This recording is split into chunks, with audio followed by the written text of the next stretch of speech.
신나게 고백해봐요.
사랑이 많으신 하나님 아버지, 오늘도 예배의 자리에 나올 수 있게 해주셔서 감사드립니다. 한 주 동안의 생활을 돌아보며 하나님의 뜻대로 살지 못한 우리의 죄를 회개합니다. 용서해 주세요. 오늘 예배를 통해서 다시 한번 하나님 앞에 바로 서는 우리가 되게 해주세요. 특별히 지난주부터 학교를 갈 수 있도록 해주셔서 감사드립니다.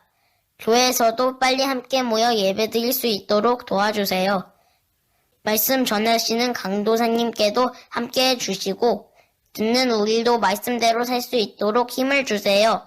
모든 영광 하나님께 올려드리며 예수님 이름으로 기도드립니다. 아멘. 오늘 하나님이 주시는 말씀은 출애굽기 7장 3절에서 5절 말씀이에요. 하나님은 하나님의 계획을 이루시기 위해 하나님의 사람 모세를 준비하셨어요. 하나님은 모세를 통해서 이 세상을 다스리는 진짜 하나님은 오직 한 분 여호와 하나님밖에 없다는 것을 온 세상에 알려주셨어요. 어떻게 하나님이 모세를 사용하셨는지 오늘 말씀을 통해 함께 배워볼 거예요. 오늘의 본문 말씀은 열매마을 선생님들과 부모님들, 친구들이 읽어줄 거예요. 하나님 앞에 바른 자세로 앉아서 다 같이 큰 소리로 말씀을 읽어봅시다. 그러나 나는 파라오의 고집을 그대로 두고 이집트 땅에 많은 기적을 일으킬 것이다. 그럼에도 파라오는 내 말을 듣지 않을 것이다. 그때에 내가 더 큰 능력으로 이집트에 무서운 벌을 내리고 그런 다음에 내 백성 이스라엘을 각 무리로 이집트 땅에서 인도해낼 것이다. 내가 나의 큰 능력으로 이집트에 벌을 내리고 이스라엘 백성을 그 땅에서 인도해낼 때 그 사람들은 내가 여호와인 줄 알게 될 것이다. 출애굽기 7장 3절에서 5절 말씀. 아멘. 이제 내가 너를 바로에게 보내어 너에게 내 백성 이스라엘 자손을 애굽에서 인도하여 내게 하리라. 출애굽기 3장 10절 말씀. 아멘. 하나님의 사랑을 준비시키세요. 하나님의 사랑을 준비시키세요. 하나님의 사랑을 준비시키세요. 하나님의 사랑을 준비시키세요. 하나님의 사랑을 준비시키세요. 하나님의 사랑을 준비시키세요. 하나님의 사랑을 준비시키세요. 하나님의 사랑을 준비시키세요. 하나님의 사랑을 준비시키세요. 하나님의 사랑을 준비시키세요. 유년부 친구들 안녕. 이제 6월이 시작되었어요. 지난주에는 오랜만에 학교에 등교한 친구들도 있었을 거예요. 매일 집에서 영상으로 공부하다가 학교에 가서 선생님도 만나고 친구들도 만나서 같이 공부하니까 좋았죠? 저도 어서 빨리 우리 친구들과 함께 만나서 하나님께 예배드리고 싶어요. 우리 곧 다시 교회에서 만날 수 있을 날이 올 거라고 믿으면서 그때까지 우리 친구들이 절대로 잊어서는 안 되는 사실이 하나 있어요. 그건 바로 우리 눈에 보이지는 않지만 이 세상을 창조하시고 다스리는 분이 오직 한 분, 우리가 지금 예배드리는 우리 하나님뿐이라는 그 사실이에요. 우리 친구들은 온 세상을 환하게 비추는 태양을 보면 어떤 생각이 드나요? 아니면 온 세상을 촉촉하게 적시는 비가 오면 그 비를 보면서 무슨 생각을 하죠? 선생님은 우리 하나님이 지금 하늘과 태양과 구름을 창조하시고 우리를 위해서 따뜻한 햇살과 또 시원한 비를 내려주시네. 하나님 감사합니다. 우리 하나님 최고. 이런 생각을 해요. 그런데 이집트에 사는 사람들은 하나님이 누구신지도 모르고 하나님이 주신 약속의 말씀도 몰랐어요. 그래서 이집트 사람들은 하늘의 해를 보고 태양이 우리 하나님이다! 또 이집트에 흐르는 나일강을 보면서 우리에게 마실 물을 주는 이 강이 바로 우리 하나님이다! 하고 믿었어요. 뿐만 아니라 수많은 동물들과 곤충까지 눈에 보이는 것들을 다 하나님이라고 여기고 섬기기 시작했어요. 왜냐하면 이렇게 하면 그것들이 나를 해치지 않고 내가 원하는 것들을 가져다 줄 수 있다고 생각했기 때문이에요. 그래서 이집트에는 셀 수도 없이 수많은 신들이 생겨났어요. 태양의 신, 땅의 신, 공기의 신, 사랑의 신, 지혜의 신, 신신, 이신, 저신, 저신. 이집트는 이렇게 수많은 신들이 있었고 사람들은 이 신들을 섬겼어요. 이것은 하나님이 매우 싫어하시는 우상 숭배예요. 하나님은 하나님의 백성 이스라엘이 이렇게 우상 숭배가 가득한 이집트에서 고통받고 있는 것을 보시고는 하나님의 사람 모세를 보내주셨어요. 모세는 하나님의 말씀을 따라 형 아론과 함께 이집트의 왕 파라오, 즉 바로 앞에 서서 당당하게 이렇게 얘기했어요. 하나님이 내 백성을 보내라고 하셨습니다. 이제 우리가 먼 길을 가서 하나님을 예배하게 해주십시오. 이 말을 들은 바로는 뭐라고 대답했을까요? 바로는 안 돼! 하고 대답했어요. 하나님이 누구길래 내가 그 말을 들어야 하느냐? 예배라고? 이 노예들이 일하기 싫어서 꾀를 부리는구나. 예배 같은 소리 하지 말고 가서 일이나 해! 바로는 모세가 전한 하나님의 말씀을 듣지 않고 오히려 이스라엘 백성을 더 괴롭혔어요. 그래서 하나님은 이집트의 신들과 그 신들을 섬기는 이집트 사람들을 심판하시기 시작하셨어요. 하나님은 이집트에 10가지 재앙, 아주 무서운 일들을 일어나게 하셨어요. 맨 처음 하나님은 이집트 사람들이 신으로 섬기는 나일강의 물을 피로 변하게 하셨어요. 그러자 나일강의 물고기들이 죽고 사람들은 마실 물이 없어 힘들어했어요. 두 번째 재앙은 개구리였어요. 강에서 개구리들이 올라와서 애굽 온 땅을 뒤덮었어요. 사람들이 살고 있는 집안에도 이불 속에도 그릇 속에도 개구리가 가득했어요. 깨굴깨굴 이 시끄러운 개구리 소리로 사람들은 견디기가 힘들었어요. 하지만 바로는 이번에도 이스라엘 자손을 보내지 않았어요. 세 번째 재앙은 이였어요. 땅의 모든 먼지가 작은 벌레인 이로 변해 사람들을 물어뜯었어요. 그 다음에는 파리떼가 잉잉거리며 하늘이 까맣게 보이도록 날아다녔고, 전염병으로 나귀, 소, 양 등 많은 동물들이 병들어 죽게 되었어요. 또 사람들에게는 종기가 생겨서 고통스럽게 되고, 또 우박이 내려서 사람이나 동물이 우박에 맞아 죽고 농사를 망치게 되었어요. 그리고는 메뚜기 떼가 나타나서 남아있는 모든 곡식마저 들판의 풀까지도 모조리 먹어버려서 사람이 먹을 곡식이 없었어요. 9번째로는 이집트 사람들이 가장 높은 신이라고 여겼던 태양이 그 빛을 잃어 흑암이 사흘 동안 계속돼서 사람들은 앞을 볼 수 없었어요. 이렇게 하나님은 9가지 재앙으로 애굽 사람들이 신으로 섬기는 모든 우상을 심판하셨어요. 이 재앙은 누구도 따라할 수 없는 일이었어요. 누가 우박을 내리게 할 수 있을까요? 누가 빛을 가려서 세상을 어둡게 할 수 있을까요? 이 모든 것은 오직 하나님만이 하실 수 있어요. 하나님은 이 일을 통해 하나님만이 참되시고 유일하신 신이라는 것을 알려주신 거예요.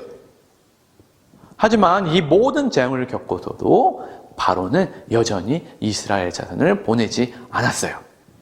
그래서 하나님은 마지막으로 가장 무서운 재앙을 내리셨어요. 무엇이었을까요? 그건 바로 처음 난 모든 것이 다 죽어버리는 재앙이었어요. 이집트의 왕인 바로의 첫째 아들에서부터 종의 아들, 심지어는 모든 동물의 첫 새끼까지 다 죽는 무시무시한 심판이었어요. 지금까지 많은 재앙이 이집트에 내려질 때마다 하나님은 이스라엘 백성은 보호해 주셨어요. 이 마지막 재앙도 하나님이 피할 길을 이스라엘에게 알려주셨어요. 하나님이 생명을 다스리시는 유일하신 하나님이심을 믿는 사람들은 이 무서운 재앙을 피할 방법을 알려주신 거예요. 그건 바로 흠이 없고 깨끗한 양 한 마리를 잡아서 그 양의 피를 대문의 양쪽 편과 문 꼭대기 부분에 칠하는 거였어요. 이날 밤 이스라엘 사람들에게는 어떤 일이 일어났을까요? 유일하신 하나님을 믿고 하나님이 명하신 대로 행한 집에서는 아무도 죽지 않았어요. 하나님이 말씀하신 대로 재앙이 피해간 거예요. 모든 처음 난 것을 죽이라는 하나님의 명령을 받은 천사들이 문에 칠해진 어린 양의 피를 볼 때마다 사람들을 죽이지 않고 그냥 넘어갔기 때문이에요. 그럼 애굽 사람들에게는 어떤 일이 일어났을까요? 이 이집트의 사람들은 한밤중에 모두 깨어 일어났어요. 흑흑 내 아들. 온 애굽에 큰 통곡 소리가 났어요. 이집트 모든 집에서 첫째 아들이 죽었기 때문이에요. 이집트 왕의 바로의 첫째 아들까지도 말이에요. 이 10번째 재앙이 있은 후 바로는 마침내 여호와 하나님께 항복하였어요. 바로는 모세를 불러 이스라엘 백성을 데리고 나가 하나님을 섬기라고 얘기했어요. 하나님은 10가지 재앙을 통해 애굽에 있는 모든 신들을 강하게 심판하셨어요. 그리고 오직 세상을 창조하신 우리의 하나님만이 이 세상을 다스리는 유일한 신임을 알려주셨습니다. 사랑하는 우리 유년부 친구들, 우리 친구들은 문 사방에 발라딘 어린 양의 피를 볼 때 생각난 게 있나요? 맞아요. 바로 6월절의 어린 양이신 우리 예수님이 저와 우리 친구들을 위해 죽으셨고 십자가에서 우리를 위해 흘려주신 피로 인해 우리가 하나님의 심판에서 구원을 받았다는 사실이에요. 바로와 이집트의 사람들은 유일하신 하나님을 믿지 않고 예배하지도 않았어요. 수많은 우상을 섬긴 그들은 하나님의 심판을 받기에 마땅했어요. 우리는 살면서 하나님보다 더 소중하게 여기는 것들이 생길 때가 많아요. 난 하나님 필요 없어. 난 돈과 또 건강, 또 지식이 있으니 하나님이 없어도 상관없어. 이제 하나님을 예배하고 싶지 않아. 이런 생각을 하는 사람들이 있다면 아주 어리석은 사람이에요. 우상을 숭배하는 사람들은 모두 하나님의 심판을 받게 돼요. 왜냐하면 하나님만이 유일하신 참 하나님이시기 때문이에요. 우리 친구들은 하나님보다 더 소중하게 여기는 것이 없나요? 하나님께 예배드리는 시간보다 더 소중하게 여기는 시간이 없나요? 예수님이 우리를 위해 십자가에서 죽으셔서 우리의 죄가 용서받았어요. 우리는 이제 하나님의 약속 안에서 하나님의 자녀가 되었어요. 우리가 이 사실에 깊이 감사하며 언제나 하나님만 섬기고 하나님만 가장 소중히 여기며 예배하기를 원해요. 우리 친구들이, 우리 유년부 친구들이 그런 하나님의 사람이 되기를 바랍니다. 이 사실을 기억하며 이번 주에 암송 구절을 읽어볼게요. 우상은 세상에 아무것도 아니며 또한 하나님은 한 분밖에 없는 줄 아노라. 고린도전서 8장 4절 말씀. 아멘. 이 주의 포인트를 읽어볼게요. 유일하신 하나님만 믿어요. 함께 기도하겠습니다. 하나님, 오직 하나님만이 참 하나님이시라는 것을 배웠어요. 하지만 우리는 어리석어 하나님 외에 다른 우상을 섬기려 할 때가 많아요. 우리 죄를 용서해 주세요. 예수님이 우리 대신 죽으셔서 우리가 심판받지 않고 하나님의 자녀가 되었어요. 이 사실을 모르는 친구들과 아직도 하나님 외에 다른 것을 섬기는 사람들에게 이 기쁜 소식을 전하는 우리가 되게 해주세요. 코로나 바이러스는 두렵지만 이 또한 하나님이 다스리시는 줄 믿어요. 우리와 함께 하시고 우리를 보호해 주세요. 감사합니다. 예수님의 이름으로 기도합니다. 아멘. 주기도문으로 예배를 마치겠습니다. 하늘에 계신 우리 아버지, 아버지의 이름을 거룩하게 하시며 아버지의 나라가 오게 하시며 아버지의 뜻이 하늘에서와 같이 땅에서도 이루어지게 하소서. 오늘 우리에게 일용할 양식을 주시고 우리가 우리에게 잘못한 사람을 용서하여 준 것 같이 우리 죄를 용서하여 주시고 우리를 시험에 빠지지 않게 하시고 악에서 구하소서. 나라와 권능과 영광이 영원히 아버지의 것입니다. 아멘.